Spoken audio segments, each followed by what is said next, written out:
Olá, como é que você tá? Tudo certo? Eu sou Antônio Pereira, estamos aqui depois de muito tempo, quase 5 meses, com um podcast do Mundo Incrível aqui no nosso canal do YouTube. Sim, eu sei que eu fico devendo conteúdos, mas essa semana, acho que por conta da quarentena, tem conteúdo novo, teve um vídeo aí, Balões Estão no Ar, 3 minutinhos para você acompanhar, e hoje o podcast de volta com a presença do meu amigo da infância, grande parceiro de caminhada, o Bruno, que é psicólogo, Bruno Buslins, formado na Universidade Católica do Rio Grande do Sul, mais conhecida como a PUC, pós-graduando em inteligências múltiplas, programador, neurolinguista. O Bruno é um monte de coisa. Antes de começar aqui o nosso bate-papo, a gente está fazendo essa conversa na segunda-feira, dia 13 de abril de 2020, 10 horas da noite. Não sei que horas você vai acompanhar esse conteúdo. E eu falei pro Bruno, me manda um pouquinho do teu currículo aqui que eu vou te apresentar, vou te inserir antes da gente começar o bate-papo. Aí o Bruno me mandou o currículo, eu falei, cara, quer saber? Nem vou ler teu currículo, eu vou bater palma. Isso sim. E essa risadinha é do Bruno. Bruno, boa noite. Obrigado pela boa presença. Noite. Capaz, eu que agradeço.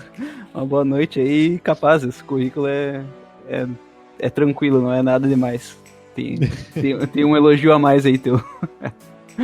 Mas sem dúvida, embora o teu currículo seja lindíssimo, eu acho que o que mais me encanta em ti, o que faz a gente manter esse vínculo de amizade, não é o currículo, não é esse monte de título que eu tô vendo aqui, e sim a pessoa que tu é, muito além do currículo. E por isso que eu te chamei, porque eu quero saber como é que tu tá, o que tu tá pensando dessa história do coronavírus. Já se vai o quê? Quase um mês de quarentena. Bruno, mais uma vez, então, um bem-vindo de novo. E como é que tu tá vendo essa história do coronavírus no mundo? Como é que tu tá vivendo a quarentena aí? Como é que eu tô vivendo a quarentena? Pra mim, particularmente, não tá alterando quase nada na minha vida. Porque eu, olhando pra mim, vendo a minha personalidade, eu sou muito introspectivo, eu sou muito da minha, não gosto muito de sair, não sou aquela pessoa muito, vamos dizer assim, sociável, assim, que gosta de interagir com bastante pessoas, coisa assim, eu sou mais na minha. Então não afetou muito essa parte do isolamento. Claro que essa parte da preocupação da saúde pública, preocupação da saúde da minha família, minha, coisas assim, isso afeta sim. Mas na parte do isolamento não tem afetado tanto. Mas também acredito que isso é uma coisa minha.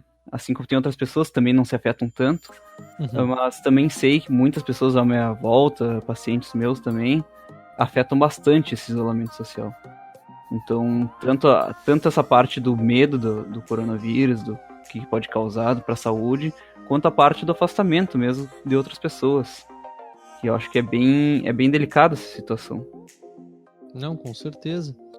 Pessoas que são mais introspectivas e têm a tendência de passar mais tempo em casa. Eu, por exemplo, trabalho em casa, então a minha rotina não mudou muito com a questão da quarentena. Mudou porque a Dani, que é minha companheira, está em casa comigo todo dia, antes passava o dia fora, mas fora isso a minha rotina não se alterou tanto.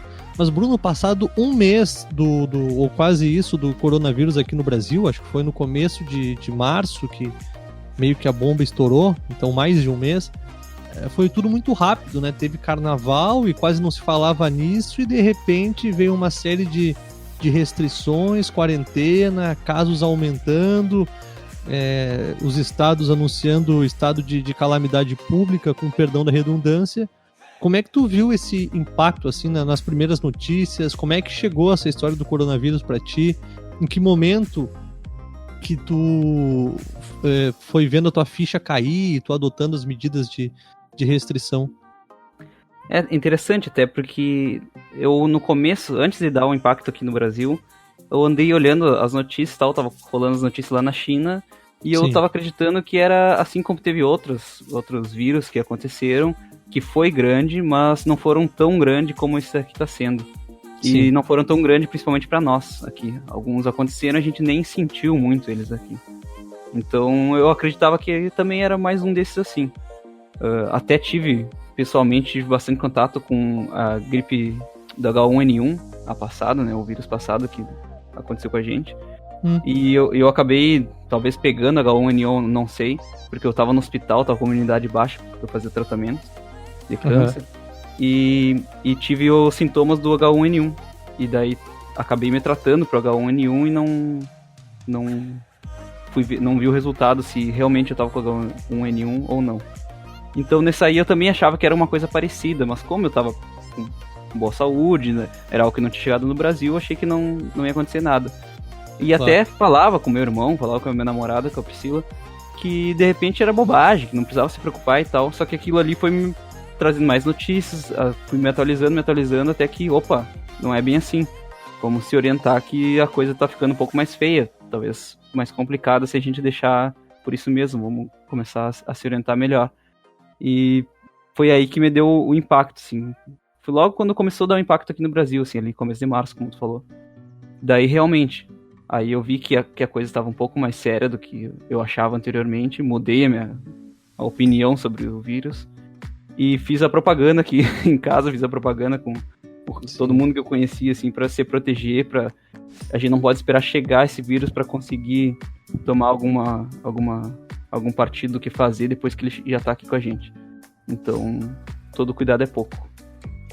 Eu acho que quando a gente fala que tem um vírus na China, embora o mundo seja globalizado, a gente não pensa que o vírus da China vai chegar aqui no Brasil. Não, vai chegar ali no entorno e ponto, na Europa. Só que a coisa tomou conta do mundo. Tu citou aqui o H1N1, e claro que a gente não vai trazer esses dados para assustar ninguém, nem causar pânico ou medo, porque a televisão já faz isso constantemente, não só em caso de coronavírus, mas é papel da mídia também, disseminar o medo para que as pessoas se aprisionem cada vez mais e consumam e tal, mas não vamos entrar nesse ponto. O coronavírus matou 13 vezes mais do que o HN1 no Brasil. 13 vezes mais. Nesse momento, porque se você colocar no Google coronavírus, vai ter todo um conteúdo específico, já se tem 2.019.000 casos confirmados no mundo. E aí um ponto bacana, assim, que a gente precisa focar também. Claro, teve 119 mil mortos, mas 448 mil recuperados. Então tem uma boa parcela das pessoas que pegam também que estão se recuperando. Mas eu também, eu demorei um tempo. Eu comecei a ver aquela coisa na China e pensava que era algo muito distante, e eu acho que uma semana antes do Estado brasileiro como um todo, e os municípios, capitais e tal, começarem a se manifestar, eu já caiu a minha ficha. Falei, a coisa é maior do que eu pensava. Tanto que a gente tá vendo o que tá acontecendo no mundo, assim. Mas uma das coisas que me fez te chamar para trocar essa ideia, Bruno, foi porque eu percebi o seguinte: a gente se isola hoje com medo de pegar o vírus, tem todos os cuidados, a higienização, a luva, o álcool, o respeito ao isolamento social, ficando em casa e tal. Mas eu tenho visto, cara, nos programas da rádio, nas mensagens que chegam, na conversa de janela com o vizinho e vizinha, o quanto outras coisas estão surgindo também, outros problemas psicológicos. Como é que tu acha, cara? Como é que tu vê isso tudo? É normal, nessa tensão toda do mundo com medo e tal, as pessoas começarem a ter outras crises? Tem muita gente mostrando sintoma, por exemplo, de ansiedade, achando que é sintoma de coronavírus, como falta de ar, por exemplo. Perfeito. Eu acredito, eu nunca presenciei nada do tipo do que está acontecendo aqui agora. Apesar de terem tido outros vírus, outras pandemias, nunca foi igual a essa aqui que está acontecendo. Então, vamos dizer assim, presenciar agora a primeira vez que eu estou presenciando algo do tipo. E eu vejo que essa pandemia, ela traz, como tu falou, assim, a questão muito maior do que esse cuidado com o vírus. Ela traz, eu acredito, que uma oportunidade. Talvez tenha gente que fala que não, mas eu acredito como uma oportunidade de reflexão estando em isolamento. Uma reflexão de tudo que acontece, tanto essa parte de saúde, parte econômica, que agora também está surgindo, quanto essa parte de o que acontece quando eu fico isolado. Para o ser humano, como ser ancestral e tal, ele é um ser que ele não foi feito para ficar isolado, ele é um ser sociável. Assim como existem os animais mais individuais, tem os animais sociáveis, e nós somos igual aos macacos, né? Igual somos sociáveis. Então, quando tu isola um ser humano, vamos dizer assim, ele acaba tendo muitos sintomas do que não são da natureza dele.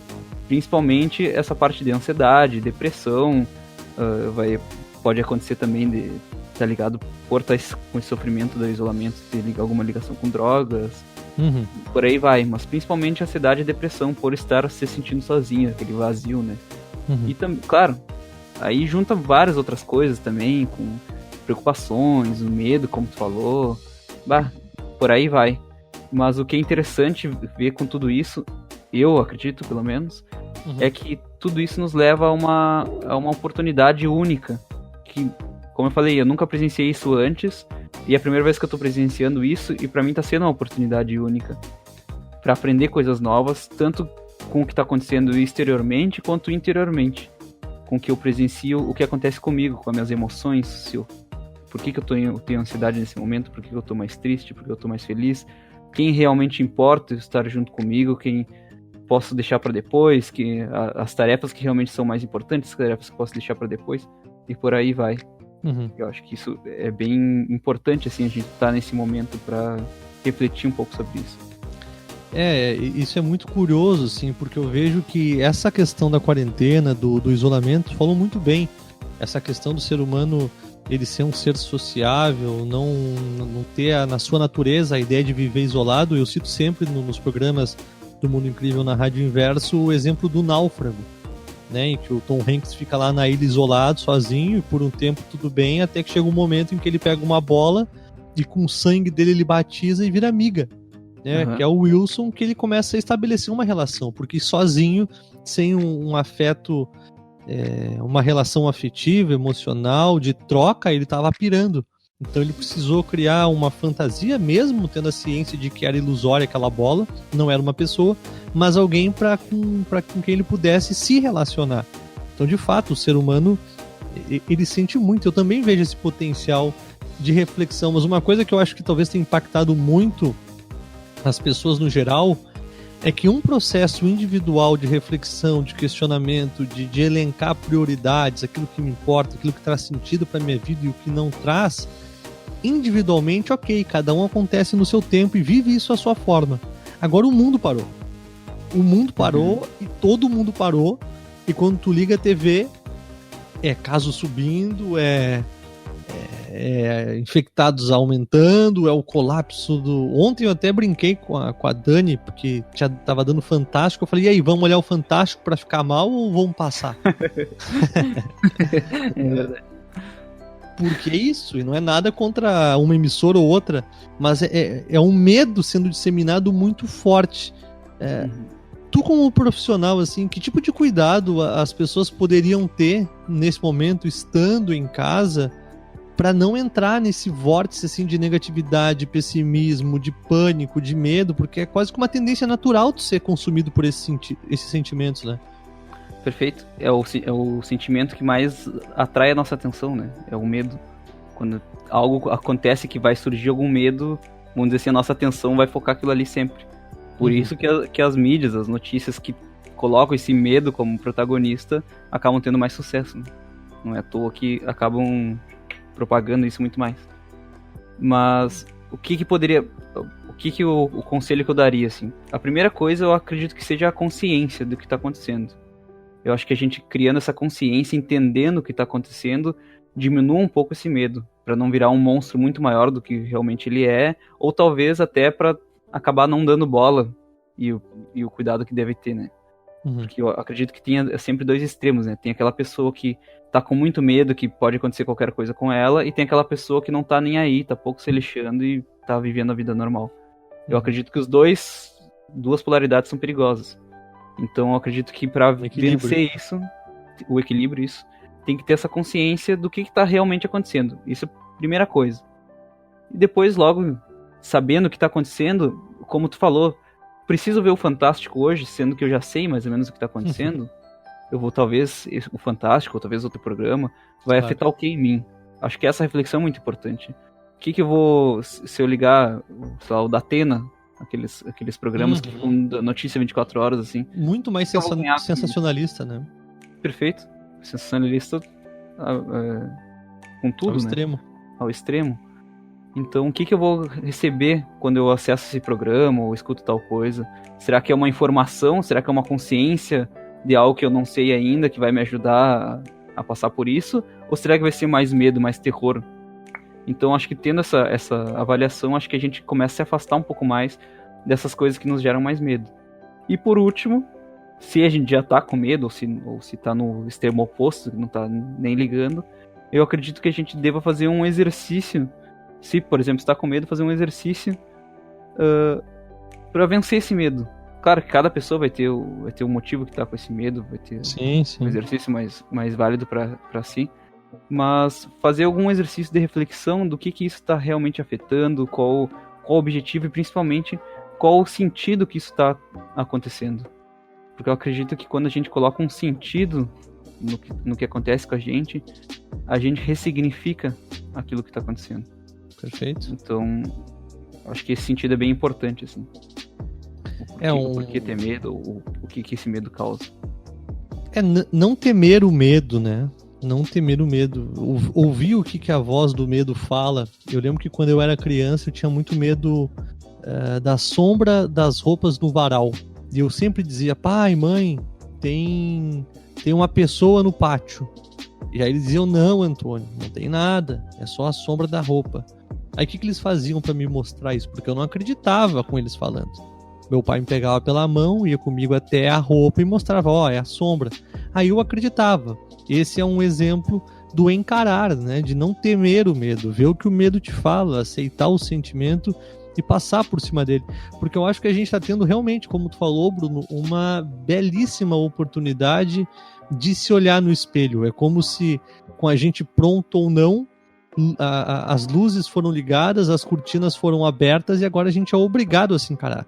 Porque eu acho que na iminência da morte, e eu acho que o maior medo das pessoas é isso, ter alguém doente, um familiar adoecer, ficar doente, a questão financeira também pega, mas as pessoas acabam pensando na morte, né? No morrer, no partir, e quando se pensa na morte, se pensa na vida. Então começam a elencar prioridades, o que é válido, o que não é válido. Então todo o mundo nesse momento para lutar contra o vírus e também para pensar nas suas vidas.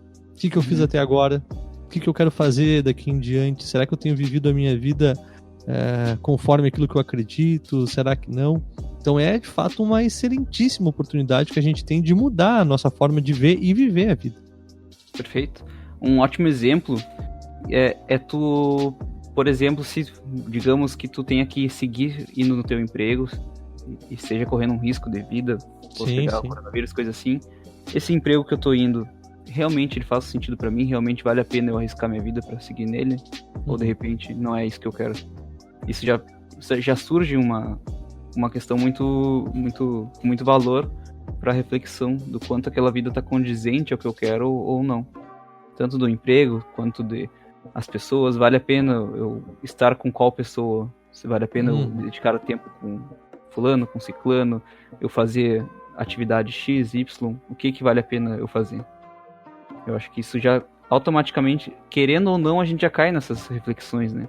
Claro que às vezes a gente cai nessas reflexões e a gente tem condições emocionais para tentar investigar isso, e refletir mais sobre isso, e às vezes a gente não se dá conta e a gente tenta fugir disso, fazendo outras coisas. Que eu acredito que esse seria vamos dizer assim, uma perca muito maior de oportunidade. Uhum. Até te perguntar agora, eu tava pensando aqui. Tu acha que o que tá acontecendo, porque eu vejo, por exemplo, no meu micro-universo, mais pessoas falando sobre ansiedade, sobre pânico, sobre medo, sobre tristeza, sobre choro, sobre saudade, nostalgia, um monte de coisa, arrependimento. Tu acha que o coronavírus e essa situação toda, ele tá causando esses sintomas? Ou o coronavírus está oportunizando que esses sintomas que já estavam manifestados nas pessoas esteja vindo para fora? Né? Porque a gente conversa direto e fala de uma sociedade doente, com valores doentios, com buscas completamente sem sentido. É do dia para a noite que um coronavírus faz as pessoas adoecerem? Ou são apenas sintomas adormecidos que agora vêm à tona? É legal tu ter falado isso, que eu acho que é uma reflexão que eu me faço muitas vezes, de não só nessa parte do coronavírus, mas tudo, eu acredito, pelo menos eu, Bruno, que tudo que acontece com a gente, como a gente expõe, já é algo que já está guardado dentro de nós. Ou seja, tanto isso do coronavírus, ele é apenas um gatilho, ao meu ver, do que a gente já tem armazenado na gente, quanto qualquer outra coisa, qualquer outra emoção. Claro que a gente abre agora um parênteses para algo muito maior, reflexão muito maior, Claro, mas até a emoção que a gente emite, por exemplo, se tu falar alguma coisa para mim e eu sentir raiva, essa raiva não é tu que tá me trazendo essa raiva. Essa raiva ela já tá dentro de mim, tu só tá sendo um gatilho para eu despertar essa raiva que eu já tenho em mim. Perfeito. Ou a tristeza, ou a alegria, ou o amor, ou qualquer coisa. Tá tudo dentro da gente. E o que o coronavírus faz também, acredito eu, é algo que tá latente na gente e ele só desperta. Só é o gatilho para que isso aconteça. Eu tava pensando muito sobre isso, assim. Sabe que aqui em casa a gente passa o dia todo dentro de casa e sai com momentos pontuais, assim. E eu tenho uma vizinha que era enfermeira, ela tem uns 70 e tantos anos de idade e ela tá sozinha em casa. Sem ninguém. Porque ela é do grupo de risco. E ela não tem ninguém. E ela é uma mulher extremamente comunicativa, vida ativa, numa situação normal, passava o dia na rua e conversa com um e conversa com o outro, e ela se fechou e deu pra ver nitidamente assim a mudança nela. Não, tá tudo certo, vou passar por isso, vamos lá, e ela foi silenciando. Eu vi que as cortinas dela agora passam mais tempo fechadas, e esses tempos ela apareceu na janela e falou: Antônio, esses dias eu fui te chamar pra conversar, tava chorando, e não criei coragem. E agora tô me sentindo um pouco melhor, mas tô abalado e eu tô vendo isso e reflito sobre isso. Será que esse sentimento que ela tá tendo agora é porque ela realmente foi tomada pela solidão, pelo isolamento, ou pela rotina agitada, ela, e eu me coloco também na turma, todo mundo, pela nossa rotina agitada, uma série de entretenimentos, distrações, não tinha tempo para olhar para dentro. Agora em casa, tu te distrai, tu olha série, tu olha filme, uma hora acaba, tu tem que te encarar.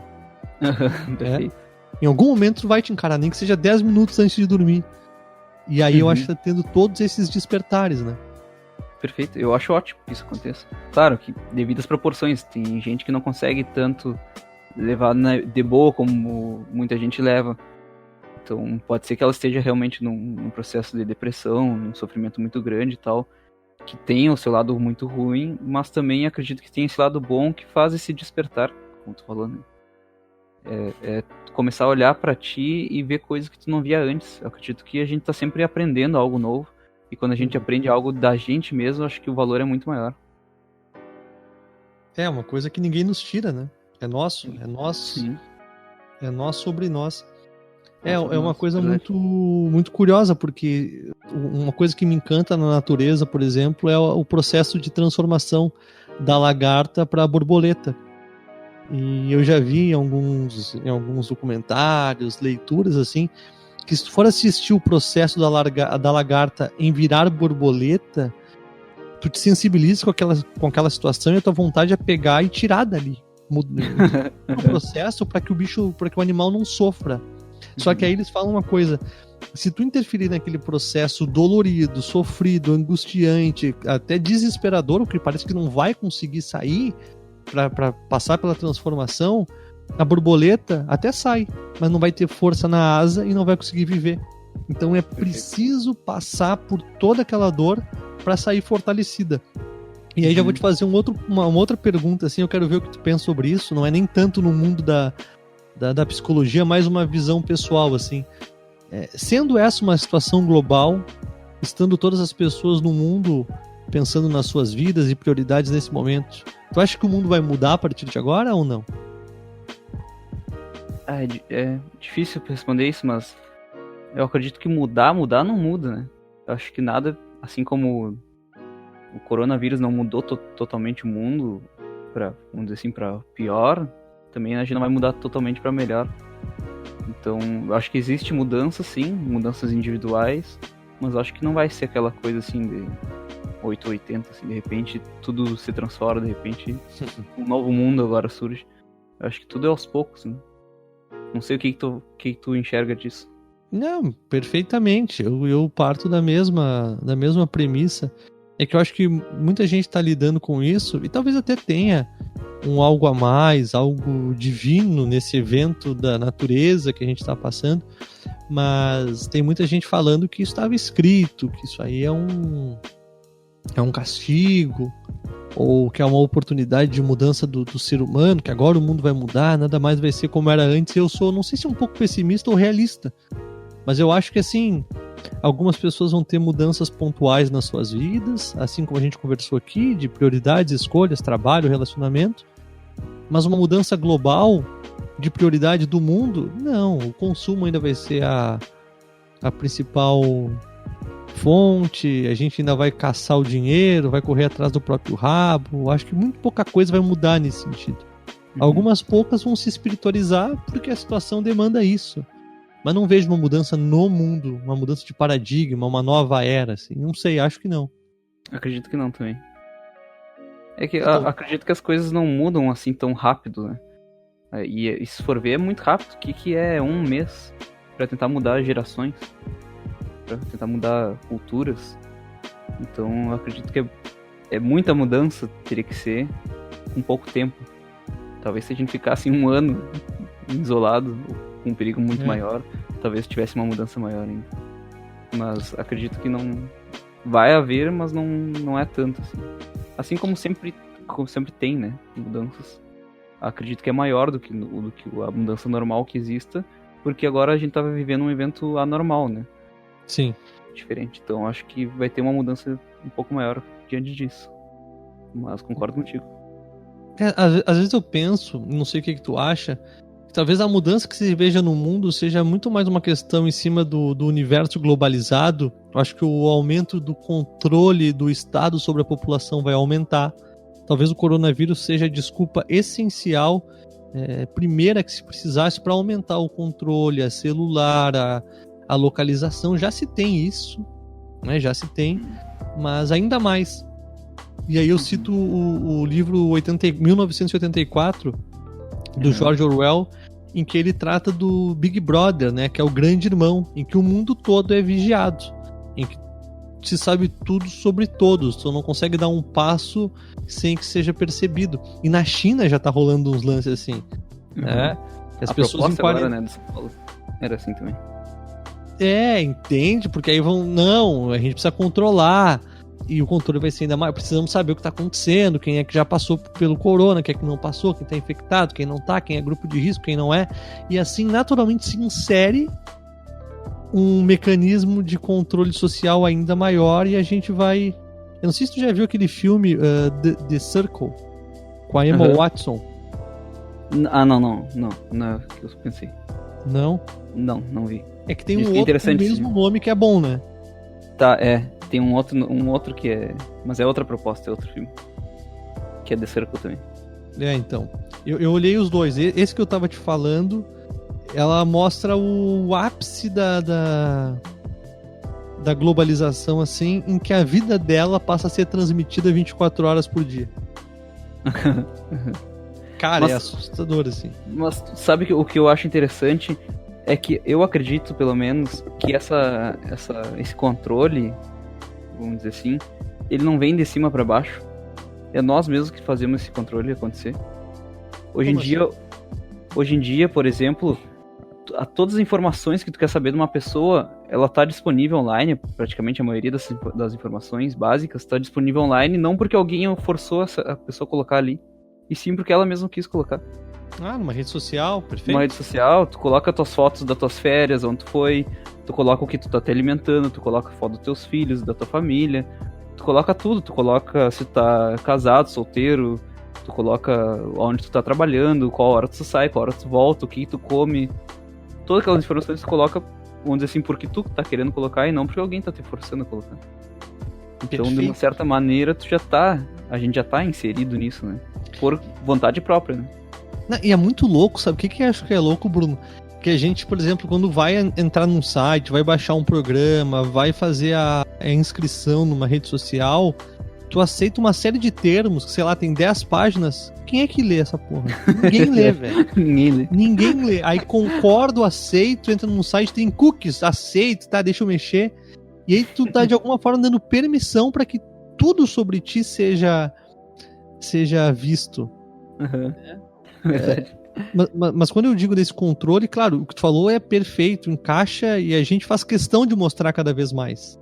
Cada vez mais, o Instagram é uma plataforma dos stories, né, que a ideia é o que eu entendo mesmo, eu não sou um especialista de Instagram, mas é que tu realmente mostre mais vezes por dia o que está acontecendo na tua vida, na tua rotina. Perfeito. Né? Tu compartilhar tudo. Que é o que o Twitter faz também, né? Fazia pelo menos mais. Mas o Twitter tu escrevia, né? Isso, não era por fotos, vídeos. Era o Instagram escrito. É uma imagem do teu momento, tu na academia, tu no lugar. Isso, mas eu acho assim, às vezes, quando tu faz uma inscrição em rede social, tu não lê os termos e tal, mas tu imagina que alguma coisa está sendo preservada. Tu seleciona o que tu quer que as pessoas vejam, o que tu não quer que as pessoas vejam, o que vai ser compartilhado, o que não vai ser. E eu acho que agora há uma tendência natural de que... se bem que a gente também já faz isso, né, cara? Tipo... é só tu ver que, tipo, isso que, tipo, bom, eu escolho algo que eu quero que a pessoa veja, que eu quero expor, e algo que eu não quero expor. Mas o que estaria englobado em algo que eu não quero expor? Não consigo enxergar alguma coisa que a gente coloque na internet. Tá, mas eu vou te dar preservar. Eu vou te dar um outro exemplo, então, que não tem a ver com a internet. Tu já viu o filme do Snowden? Sim. O filme do Snowden, ele mostra o quê? Uma ideia de que a gente tem uma certa privacidade e que não tem, né? Que é a câmera da webcam do notebook, o microfone do celular. Eu acho que agora a gente vai caminhar mais para isso, do tipo assim, não, nós vamos ter acesso realmente à tua webcam do computador, porque nós precisamos saber se você tá em casa ou se não tá. Olha uma coisa muito louca que acontece, que a gente não se dá conta. E eu tô me dando conta agora, assim. Que esses dias eu tava falando com a Priscila, com a minha namorada, e a gente tava comentando, acho que sobre uns potes que ela tinha ganhado, alguma coisa assim. E o celular dela nem tava junto. Aí a gente tava comentando, nos potes, não sei o que lá, não sei o que. Quando ela abre o celular dela, a primeira propaganda que dá é dos potes. Sendo que ela não escreveu, não digitou, coisa assim. E daí fui pesquisar um pouco mais pra ver. E realmente essas propagandas, elas ativam... A propaganda não, o celular e tal, ele ativa o microfone do aparelho pra captar o que tu fala, pra poder trazer propagandas. Ou seja, a tua privacidade do que tu fala tá sendo jogada fora ali da tua privacidade, porque ele tá a todo momento, talvez até a câmera, não sei, não pesquisei mais isso. Não, mas então, porque antes eram os algoritmos, né? Tu pesquisou, ele faz uma leitura, porque tu autorizou nos cookies e termos, tu autorizou que ele faça essa leitura e te sugira coisas conforme o teu gosto. Né? Porque a rede social ela vai te lendo e vai te dando... A gente vai criando uma bolha. Ela cria uma bolha sobre os nossos gostos, tipo o YouTube. Coisas que eu procuro no YouTube, ele começa a me oferecer mais daquilo. Né? Pra que eu sempre seja inserido no meu universo preferido. E por um tempo era isso, pesquisava e tal, ele dava. Mas comigo, cara, esses dias é a mesma coisa. Eu tava falando com a Dani sobre realidade virtual e falei sobre o The Sims. E falei, cara, olha isso, eu falei pra ela. Eu falei, não, às vezes o The Sims tem promoção e tal, vale a pena. Nem que seja pra te conhecer. Beleza. Jantamos, liguei o computador, abri o Facebook e qual é a primeira coisa que me aparece? The Sims em promoção, 75% de desconto. Aí, ó, viu? Aí tu imagina, cara, se isso que a gente tá conversando na sala de casa, o casal, tá sendo captado, por que todo o resto que a gente conversa não tá? Perfeito. Quem é que tá lendo? Quem é que tá vendo? Quem é que sabe sobre isso? Então, eu sinto assim, me liga um alerta que essa questão do coronavírus pode fazer com que isso venha de fato, sabe? Não, haverá um controle. Realmente eu preciso saber o que tu tá pensando, eu realmente preciso saber o que tu tá fazendo, eu preciso realmente saber porque é pro teu bem, sabe? E aí o controle seja meio que 1984 mesmo. Pode ser. Já aconteceu um pouco disso já com as eleições dos Estados Unidos, né? Trump utilizou dados de pessoas, né? De redes sociais, coisas assim, pra saber qual é o gosto das pessoas pra poder se eleger, né? Claro. Tem uma história assim, então acho que já tem esse uso, assim, pra coisas que a gente não quer que use. Tá tendo esse controle. E talvez agora aconteça mais ainda, né? Porque agora realmente... Mas tem esse lado ruim, mas também tem um lado bom. Por exemplo, lá na Coreia, uma coisa bem interessante que aconteceu. As pessoas, elas acabavam... Pra eles conseguirem com que o vírus não se proliferasse bastante, eles colocavam... Mandavam mensagem pro celular das pessoas pra avisar pras pessoas se elas estavam num raio de 100 metros de alguma pessoa que estava com suspeita. Se a pessoa tivesse nesse raio, ou se ela fosse suspeita, coisa assim, ela era mandada pra ir num drive-thru, onde ela fazia o teste rápido, se ela tava com corona ou não. E ela, em todo esse trajeto, ela é acompanhada pelo GPS, pra se ela tava fazendo esse caminho e se ela ia voltar pra casa e permanecer em casa depois. Ou seja, acaba sendo um controle, mas um controle, vamos dizer assim, benéfico. Porque fazendo isso, eles tiveram uma taxa de proliferação muito baixa do coronavírus. Tiveram um controle muito grande do corona, o que acaba traduzindo para a saúde das pessoas, né? O medo, o isolamento, coisas assim. Não, sem dúvida. Eu não acho que o problema seja a tecnologia. Tanto que esse é um exemplo positivo. Né? Na China, se eu não estou enganado, eu vi uma matéria que, por exemplo, tu liga teu aplicativo e tu vê os pontos em que... Porque eles mandam tipo, um QR Code, algum código para o celular das pessoas, em que... Por exemplo, eu tô infectado, o meu celular ele emite um sinal de que eu sou infectado. Então, se eu tô na praça, tu sabe que tem um infectado ali. Então, se tu tá na tua casa, tu vê onde é que, com os pontinhos vermelhos, onde é que tem pessoas infectadas, amarelo, quem é pessoa que tá com sintoma, e verdinho, quem tá tranquilo. Então, legal. Só que eu acho que não... eu acho que para os estados, para que o sistema funcione cada vez melhor, eu não sei se vai ser usado só para o bem, sabe? A tecnologia, eu acho que vai ser usado também para controle social, comportamental, para uma série de coisas. Com certeza. Com certeza. Acredito que não tenha sempre um lado, né? Sempre vai ter os dois lados. Claro, um único lado, bom, né? É um único lado. Vai ter sempre o lado bom e o lado ruim, que nem o corona, né? Tem o lado bom do coronavírus, que é as oportunidades que estão acontecendo na nossa vida, mas tem o lado ruim também. Todas as mortes, as doenças, coisas assim. Então, eu acredito que talvez o ideal sempre é ter esse equilíbrio também. De ter essas duas... Nunca uma predominar. Claro que a melhor sempre pode predominar, mas a ruim nunca predominar. Sim, conseguir achar um ponto de uma perspectiva em que a gente consiga olhar os dois lados, também não se apavorar e também não achar que então agora a tecnologia, tanto pro bem quanto pro mal, vai mudar o mundo, né? É um equilíbrio. Até... Bruno, eu queria... Diga. Não, só abrindo um parênteses numa outra reflexão legal, é que falando disso do controle, o quanto que o coronavírus, tanto essa parte do controle... Oi? Alô? Tá. Tanto essa parte do controle do governo, sei lá, de alguém mais poderoso consegue controlar, de uma empresa, alguma coisa assim. Tanto o coronavírus, ele desperta também essa parte do controle nosso sobre a nossa vida. Ah, sim. Assim, a gente perdeu um pouco desse controle, né? Até então a gente tem, vamos dizer assim, entre aspas, um controle sobre o que vai acontecer na nossa vida, um controle sobre o nosso emprego, um controle sobre a nossa saúde, um controle sobre o nosso ir e vir. E de repente tudo meio que foi por água abaixo, né? De repente o emprego a gente não tá tendo mais, muita gente perdeu o emprego, ou tá deixando de ganhar como ganhava. A vida também, de repente pode vir uma doença que tu não tem condição financeira nenhuma no mundo que vai te livrar disso, ou situação ou local também.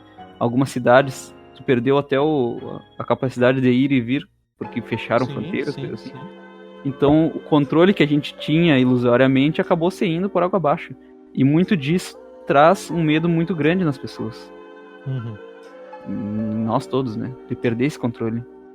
O que acontece quando a gente não tem controle da situação, né? Isso causa um pavor muito grande, né? É porque a gente tem uma ideia de controle sobre as coisas, né? A gente Sim, uma ilusão, vive é estimulado a achar que tem um controle da vida. Sendo que eu acho que o nosso controle ele reside, sei lá, nas nossas escolhas e no significado que a gente dá para aquilo que nos acontece. Porque o resto, eu saio daqui querendo chegar na esquina, mas eu não controlo quem eu vou encontrar, se o portão vai estar funcionando, vai estar estragado, se vai passar um ônibus, senão eu não controlo tudo isso, eu controlo só minha vontade de sair daqui e até ali. Então, todo o resto...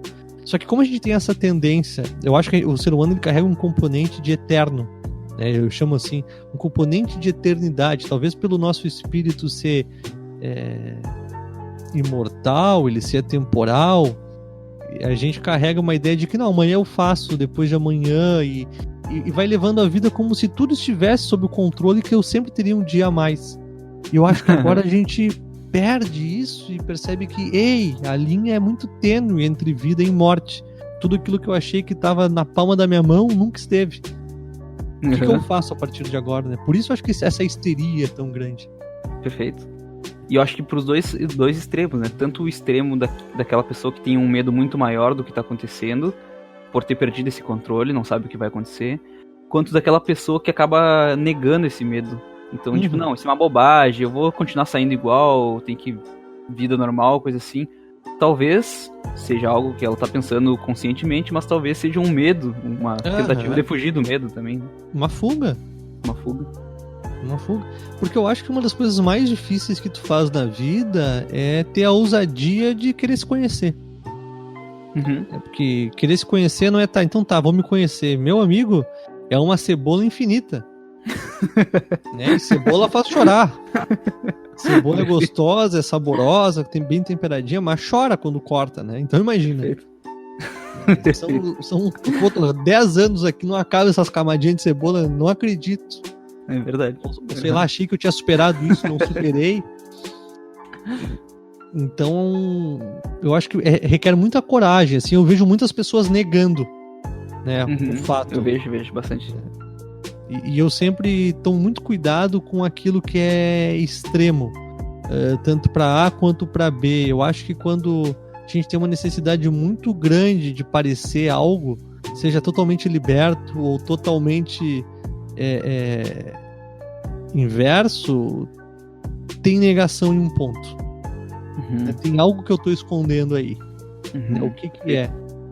Mas claro, né, do dia pra noite praticamente, as pessoas que umas estavam no escuro, outras estavam buscando a luz, todo mundo viu o sol aparecer pra todos.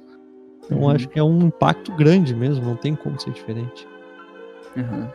É interessante ver, né, que isso aí tá acontecendo pra todo mundo, mas cada um tem uma representação, um sentido, uma ideia, comportamento totalmente diferente de uma das outras. Totalmente. Tem gente que tá produzindo, tá escrevendo, tem pessoas que estão, sei lá, cozinhando, cuidando da casa. Meu Deus, não sei. Cada um tá fazendo alguma coisa com essas laranjas aí que a vida deu, né? Nem vou falar limão, porque limão é azedo. Uma laranjinha. Bruno, eu queria te perguntar um negócio, cara. A gente já deve estar mais de 40 minutos, mais ou menos, não tenho ideia. Tu até citou ali uma das recomendações que as pessoas tenham cuidado com os conteúdos que elas consomem, né? Se precisa assistir tanto TV assim, eu não preciso e tal. Mas teria exercícios para as pessoas fazer, tipo, algum trabalho de relaxamento que eu pudesse fazer em casa, para quem tá ouvindo, poder fazer em casa numa crise de ansiedade, de pânico, enfim, fora procurar um profissional da área, porque tu, por exemplo, tá atendendo online, né? Perfeito. Eu acho que é até interessante saberem disso. Às vezes tem coisas que é tão simples que a gente pode fazer, só que a gente ainda não tem consciência de fazer, assim, ou até tem um receio de começar a fazer, né? Um exercício muito, muito importante, muito bom para ansiedade, é o exercício de relaxamento, de mindfulness. Primeiro, eu gosto de falar o porquê disso. Porque a ansiedade, normalmente, ela é uma aceleração do pensamento e também uma tentativa de prever o que vai acontecer. A ansiedade está sempre ligada ao futuro, sempre algo que vai acontecer. E se acontecer tal coisa, se acontecer A, B ou C, e por aí vai. Então a gente está sempre acelerando esse pensamento, claro, e sempre vendo o futuro e com medo desse futuro. Então, por estar esse pensamento acelerado, a gente tenta fazer acalmar esse pensamento. Só que quando a gente pede para acalmar esse pensamento, só pelo comando de querer acalmar, a gente não consegue. Então, o que o ideal é fazer? É imaginar que nossa mente seja uma lanterna. Quando a gente tá preso numa ansiedade, numa crise de ansiedade ou de tristeza, coisas assim, a gente tá focando essa lanterna nesses pensamentos, nessa conduta aí. Então, a melhor tática a fazer é tu virar essa lanterna para outro lado, se tu tá nesse momento. Então, esse exercício de mindfulness, ele nada mais é do que tu focar essa lanterna em outras coisas. Então, pode ser no que tu quiser focar. Por exemplo, se eu tiver numa crise de ansiedade e eu parar de prestar atenção no meu pensamento, começar a prestar atenção em como o meu cadarço está atado ou não no meu sênis, automaticamente eu diminuo essa ansiedade. Um exercício bem importante que a gente faz, que os psicólogos normalmente fazem, é o exercício que tu respira bem fundo. Normalmente na crise de ansiedade a respiração ela fica mais ofegante. Então, e a pessoa sente falta de ar, ela acha que não tá conseguindo respirar direito. Mas na verdade... Que acho que tá rolando muito isso, né? As pessoas acham que estão com sintoma de coronavírus e é ansiedade. Isso. Só que na verdade o falta de ar da ansiedade não é por falta de ar, é o excesso de ar. A pessoa fica com ansiedade, ela respira mais rápido e ela oxigena demais o cérebro e o pulmão, respira muito e acaba dando essa sensação de falta de ar. Mas é porque tem muito ar ali dentro. Interessante. Então, o que faz? É respirar mais calmo, respirar mais fundo, que daí a gente acaba respirando mais calmo, e começar, senta num lugar e começa a prestar atenção só nos teus pés. Presta atenção, tenta sentir os teus pés, sente onde é que eles estão encostando, qual é a sensação física, qual é a sensação da temperatura, se ele tá frio, se ele tá quente. Tenta sentir o espaço na volta dele e vai apertando os dedos dos pés, vai mexendo os pés e vai tentando sentir todo esse movimento. E vai subindo, sente depois os joelhos, tenta contrair os músculos da perna, relaxa e vai fazendo todo esse caminho assim, de concentração nesses locais do corpo. Vai subindo, vai indo pros teus braços, pelas tuas mãos, vai sentindo isso. E ao mesmo tempo que tu vai sentindo isso, que tu vai prestando atenção, tu vai respirando cada vez mais fundo. Automaticamente tu vai entrando num estado mais de relaxamento e tu foge um pouco dessa ansiedade, dessa crise. Pra crise isso daí é ótimo, é bem simples na real, mas é ótimo isso, e é muito eficaz. Mas agora quando a pessoa tem ansiedade, muita ansiedade, ou sintomas de depressão, coisa assim, mas não tá em crise, um exercício muito importante se fazer também é um exercício de introspecção, mas é um exercício muito mais de observação do que está acontecendo interiormente. Então, analisar o que está passando de emoções.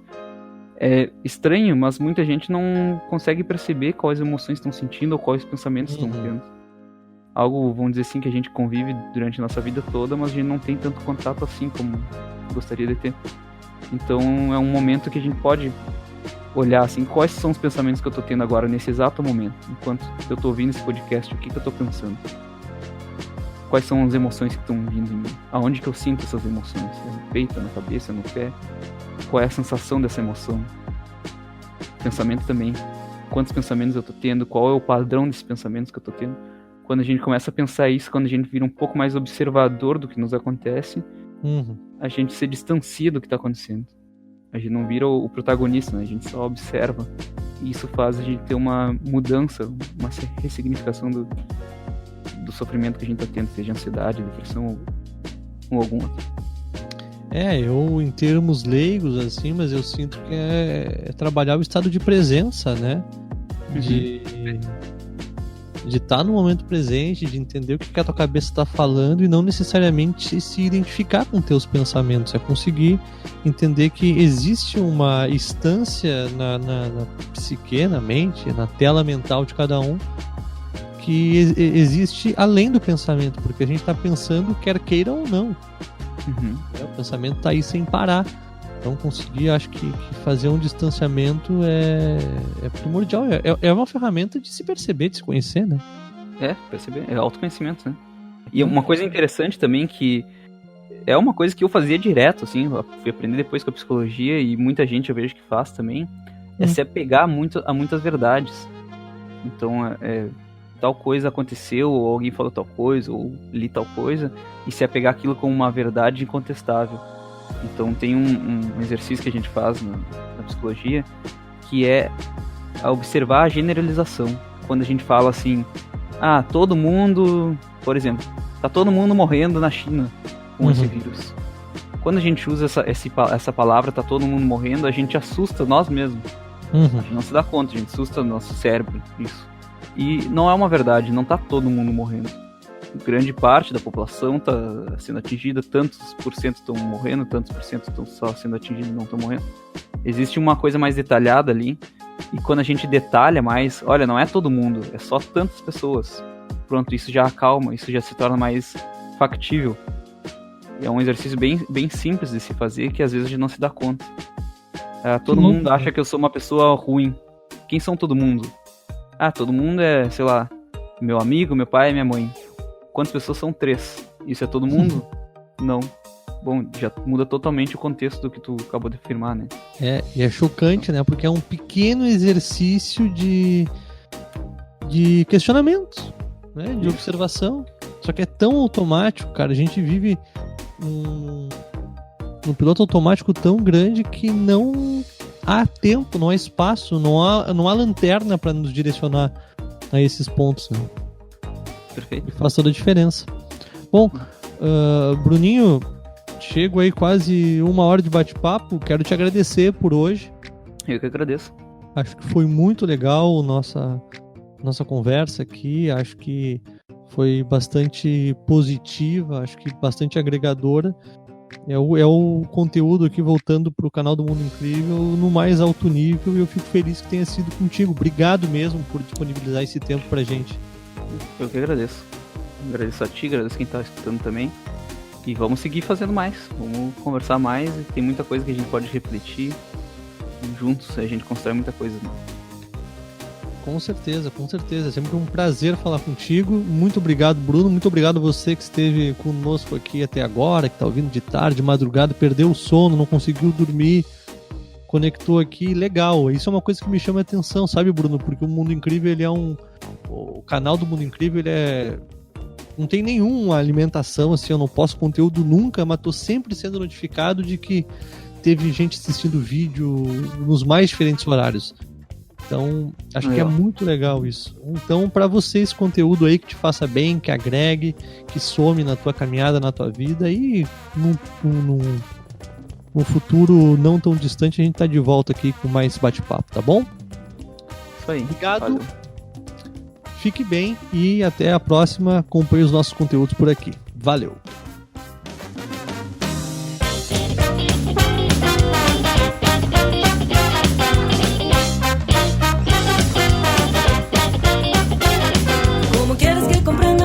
Mi cabeza, si en la tuya se perdieron mis ideas. ¿Cómo quieres que yo sepa lo que sientes y lamentas? Y cuando hay que dar la cara tú te ausentas. Ay, qué paciencia.